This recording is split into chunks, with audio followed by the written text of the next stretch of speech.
तो देखिए दोस्तों, तो स्वागत है आप सभी का हमारी दूसरी वीडियो में इंग्लिश की, जिसमें हमने आपको पहली वीडियो में टेंस के प्रकार, टेंस 3 प्रकार के होते हैं ये बताया था। साथ ही में मैंने आपको पहला टेंस प्रेजेंट इंडेफिनिट टेंस बताया था।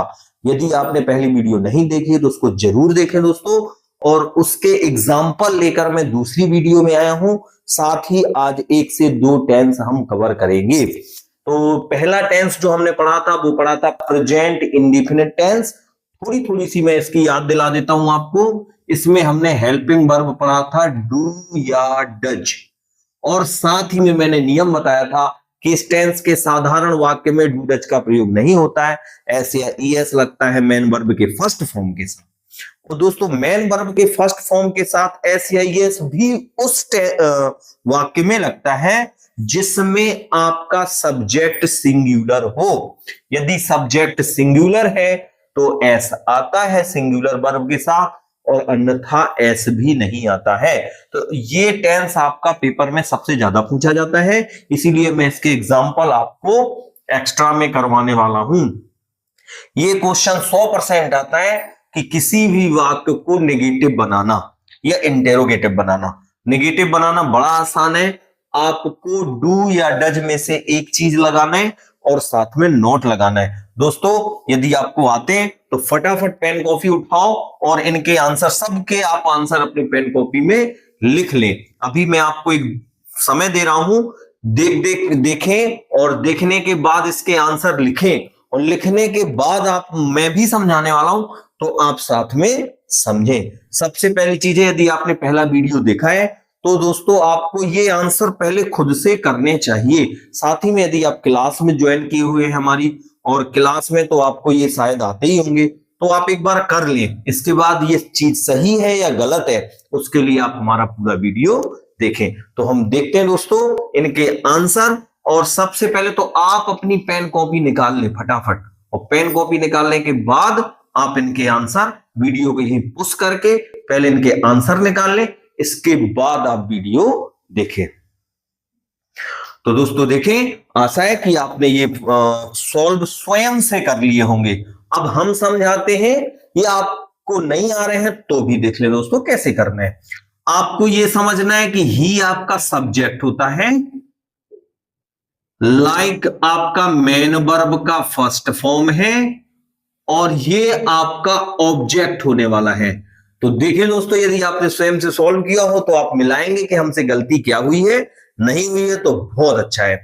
हाँ, तो अब हमें नेगेटिव में पता होना चाहिए कि सबसे पहले सब्जेक्ट रखते हैं। जैसा मैं आपको बता चुका हूं, पिछली वीडियो मैंने स्ट्रक्चर भी समझाए। नेगेटिव में सबसे पहले सब्जेक्ट आता है, तो आपको इसके आंसर में सबसे पहले क्या लिख देना है दोस्तों, सब्जेक्ट ही सिंगुलर है। सिंगुलर में मैंने ही, सी, इट या किसी का नाम बताया। प्लूरल में मैंने बताया आई, बी, यू, दे। तो देखें दोस्तों, ही सिंगुलर है तो डज आने वाला है। डज के बाद इसमें नॉट आने वाला है। इसमें से केवल एस हटाना है, तो ये स्पेलिंग लिखनी पड़ेगी LIKE, लाइक।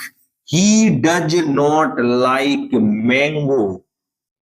अब भैया ऐसा कौन होगा जिसको मैंगो पसंद नहीं है, वो तो गर्मियों में ही पता चलेगा। He does not like mango. Next देखते हैं, अगला सेंटेंस है मदर टेल्स अस स्टोरीज। तो देखें दोस्तों, इसका आंसर बनाते हैं। इसमें सब्जेक्ट होने वाला है आपका मदर। सब्जेक्ट क्या होने वाला है, मदर। और इसमें हेल्पिंग वर्ब क्या होने वाली है, मेन वर्ब क्या होने वाली है, टेल। और ये इसमें 2 ऑब्जेक्ट है, ये दोनों ऑब्जेक्ट का काम करेंगे। तो सबसे पहले मदर, मदर सिंगुलर है तो यहां पे भी डज आने वाला है, डज नॉट। टेल में आया हुआ हमें एस हटा देना है, तो टेल का एस हट जाएगा, तो बनेगा मदर डज नॉट टेल, और ऑब्जेक्ट आपको देख के ही लिख देना है अस स्टोरीज।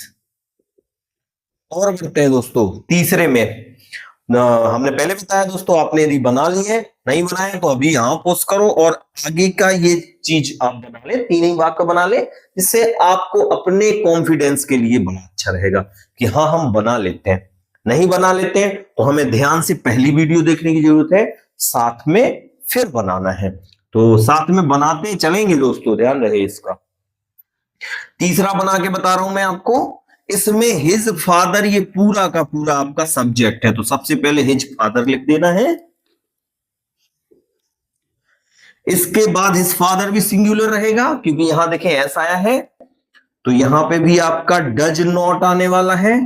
टीच, टीच की स्पेलिंग केवल TEACH होती है, ES हट जाएगा, और लास्ट में आपका जो ऑब्जेक्ट है हिंदी वो आ जाएगा। ये रहा दोस्तों इसका answer. His father does not teach Hindi, उसके पापा हिंदी नहीं पढ़ाते हैं। They give us money, अब दे और गिव में एस भी नहीं आया है, लेकिन फर्स्ट फॉर्म में है, ये मेन वर्ब का फर्स्ट फॉर्म है, और दे प्लूरल होता है इसीलिए नहीं आया है, और प्लूरल के साथ हम डू यूज करते हैं। They do not give us money. आगे बढ़े दोस्तों, लास्ट सेंटेंस जो बचा है, सोनाली सिंग्स अ सॉन्ग। अब सोनाली भी सिंगुलर है, किसी का नाम हमने बताया था सिंगुलर आता है, तो सिंगुलर है तो क्या आएगा सबसे पहले, सोनाली। सोनाली में सिंगुलर है तो डज नॉट यूज करेंगे, डज नॉट यूज करने के बाद सिंग से एस हट जाएगा, अ सॉन्ग। तो ये रहे इनके आंसर, और इसी टाइप से ज्यादा आने के चांस है।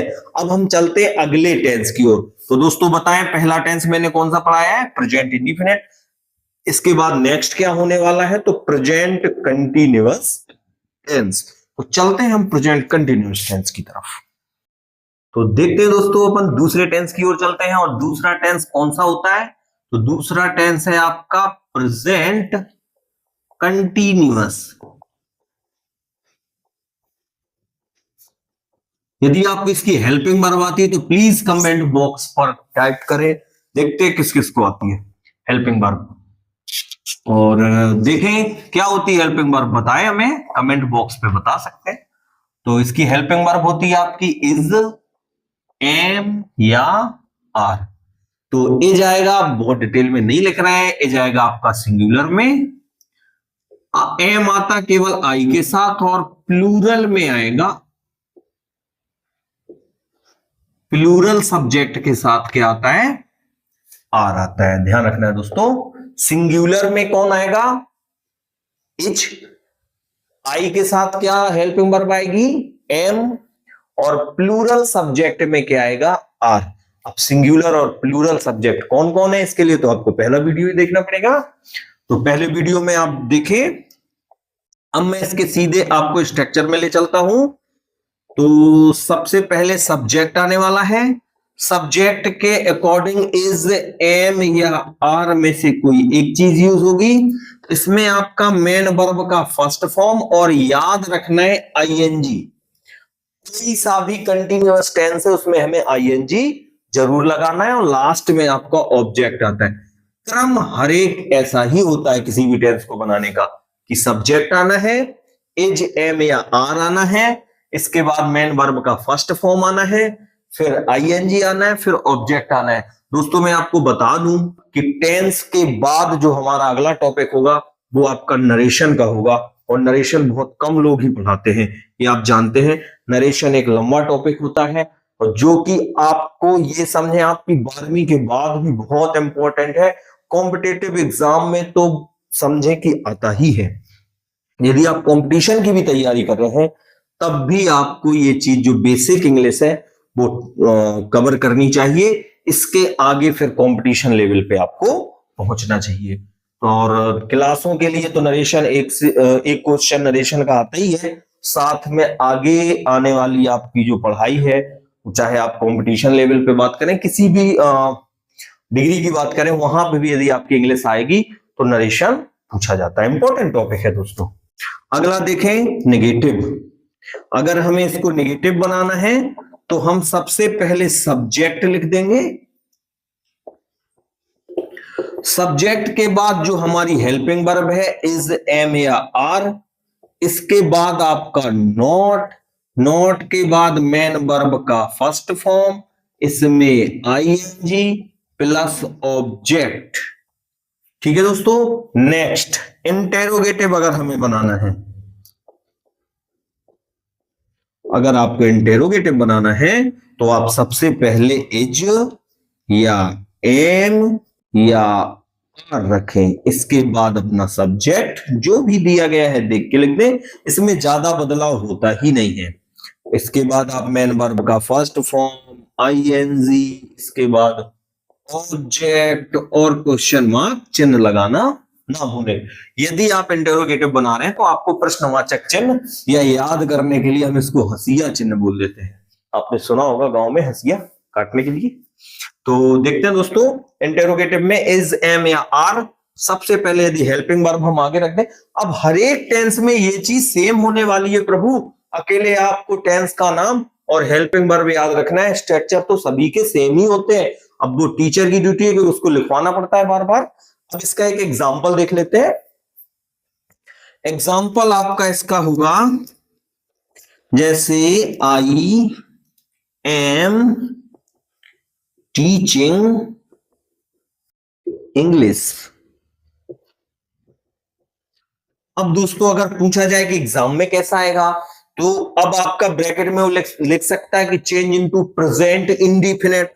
तो आपको पता होना चाहिए कि प्रेजेंट इंडिफिनिट में एमआर नहीं आता है, हटा दो भाई। आईएनजी नहीं आता, हटा दो भाई। ऐसे आई ऐसा लगता है तो लगा दो भाई। तो इस टाइप से, नहीं तो अभी तो मैं आपका बता रहा हूं केवल इसको कि नेगेटिव कैसे बनाएंगे या इंटेरोगेटिव कैसे बनाएंगे। अगर आप नेगेटिव बना रहे हैं तो इसको बनाएंगे आप आई एम, एम के बाद लगा देंगे नॉट टीचिंग इंग्लिश, इस टाइप से। ठीक है दोस्तों, तो ये रहा आपका पहला टेंस। दूसरा टेंस आप कहें प्रेजेंट कंटिन्यूअस टेंस। आज ही हम इसी वीडियो में एक और टेंस पढ़ने वाले हैं, प्रेजेंट परफेक्ट। नेक्स्ट टेंस कौन सा होगा आपका? Present perfect. तो तीनों चारों टेंस प्रेजेंट के होने के बाद एक वीडियो में मैं आपका केवल एग्जांपल बताने वाला हूं। तो देखते रहें दोस्तों आगे।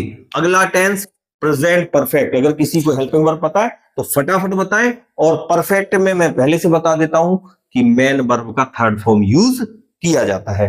तो इसका आप इसको याद रखेंगे। पहला टेंस कौन सा पढ़ा है अपन ने? Present independent, do does helping verb, present continuous. ये इतना तो याद ही रखना है, नाम हेल्पिंग वर्ब। अगर दो चीजें याद है तो कोई दिक्कत नहीं होती टेंस में।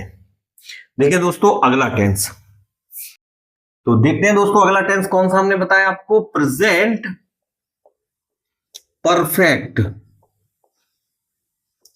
Perfect tense. तो बताएं दोस्तों फटाफट इसकी हेल्पिंग वर्ब क्या होती है प्रेजेंट परफेक्ट टेंस की? हैज या हैव। तो हैज आता है आपका सिंगुलर में, सिंगुलर सब्जेक्ट में, और हैव आता है आपका प्लूरल सब्जेक्ट में। तो मैं डायरेक्ट लिख रहा हूं क्योंकि अधिक टाइम इनको नहीं देना है, इतना सरल होता है। अगर आप 12th क्लास में हैं तो आप 9th में भी पढ़ के आ रहे हैं, 10th में भी, 11th में। क्योंकि बिना इसके मैं आपकी अंग्रेजी की आगे की ग्रामर नहीं बता सकता हूं। कई लोग ऐसे हैं जिनको नहीं आते हैं या कम आते हैं या रिवीजन की आवश्यकता है, तो रिवीजन आप थोड़ा मन से करें ताकि अगर मैं क्लोज समझाऊं तो वो समझ आ जाए, नरेशन समझाऊं तो वो समझ आ जाए, इसलिए भी। तो देखते हैं दोस्तों, परफेक्ट टेंस कोई सा भी हो, मेन वर्ब का थर्ड फॉर्म यूज करना होता है। ये हम आपको स्ट्रक्चर में ही लिखवा देते हैं। तो सिंपल के स्ट्रक्चर में क्या बनता है? सबसे पहले सब्जेक्ट, सब्जेक्ट के बाद आपका हैज या हैव, हैज या हैव के बाद आपका आ जाएगा मेन वर्ब का थर्ड फॉर्म। सॉरी, क्या आने वाला है दोस्तों? Third form. इसके बाद आपका आने वाला है ऑब्जेक्ट।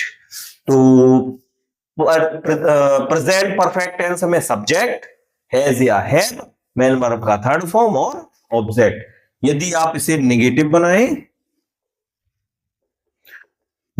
बनाएं तो सबसे पहले सब्जेक्ट, सब्जेक्ट के बाद आपका हैज या हैव आने वाला है, हैज या हैव के बाद आपका नॉट, नॉट के बाद मेन वर्ब का थर्ड फॉर्म प्लस ऑब्जेक्ट। देखिए दोस्तों हर एक टेंस में स्ट्रक्चर सेम चलता है। आगे देखते हैं इंटेरोगेटिव, प्रश्नवाचक। इंटेरोगेटिव में देखें तो सबसे पहले आपका हैज या हैव यूज हो रहा है। हैज या हैव के बाद में सब्जेक्ट, सब्जेक्ट के बाद मेन वर्ब का थर्ड फॉर्म, थर्ड फॉर्म के बाद आने वाला है ऑब्जेक्ट और क्वेश्चन मार्क चिन्ह। तो देख लेते हैं इसका फटाफट एक एग्जांपल। जैसा मैं आपको बता रहा हूं एग्जांपल में एक साथ बहुत सारे बता दूंगा, अभी आप एक या दो लिखते चले। जैसे they have done their work, इसको भी अपन नेगेटिव ही बना रहे हैं, चेंज इनटू नेगेटिव। क्या लिख के आता है दोस्तों पेपर में? Change into negative. तो इस टेंस को अगर आपको नेगेटिव बनाना है तो देखें दोस्तों, नेगेटिव बनाने के लिए हैज या हैव के बाद केवल नॉट ही लिखना होता है, बाकी सेम आप लिख सकते हैं। तो they have not done their work, ये बन गया दोस्तों इसका नेगेटिव। तो दोस्तों आपको वीडियो कैसा लगा कमेंट बॉक्स पर जरूर बताएं। साथ में आपका कौन सा टॉपिक है जो आप इंग्लिश ग्रामर से पढ़ना चाहते हैं वो भी आप हमें इसी कमेंट बॉक्स पर ही सजेस्ट कर रहे हैं। साथ में आप ये बताएं कि आपको क्या चीज और इच्छा है। कहने का मतलब है हमारे कि जैसे फिलिंग द ब्लैंक्स में दिक्कत आ रही है या डू एस डायरेक्ट में किस पार्ट में, इंग्लिश ग्रामर के किस पार्ट में। चैप्टर वाइज तो अभी नहीं हम आपको बताएंगे, केवल इंग्लिश ग्रामर ही हम आपकी कवर करेंगे। लेकिन इंग्लिश ग्रामर आपकी चाहे 9th क्लास हो, चाहे 10th क्लास हो, चाहे 11th, चाहे 12th, चारों के हिसाब से ये वीडियो आपके होने वाले हैं। तो यदि आप नए मेहमान हैं तो हमारे चैनल को सब्सक्राइब जरूर करें, वीडियो को ज्यादा से ज्यादा लोग लाइक करें। मिलते हैं हम अगले वीडियो में।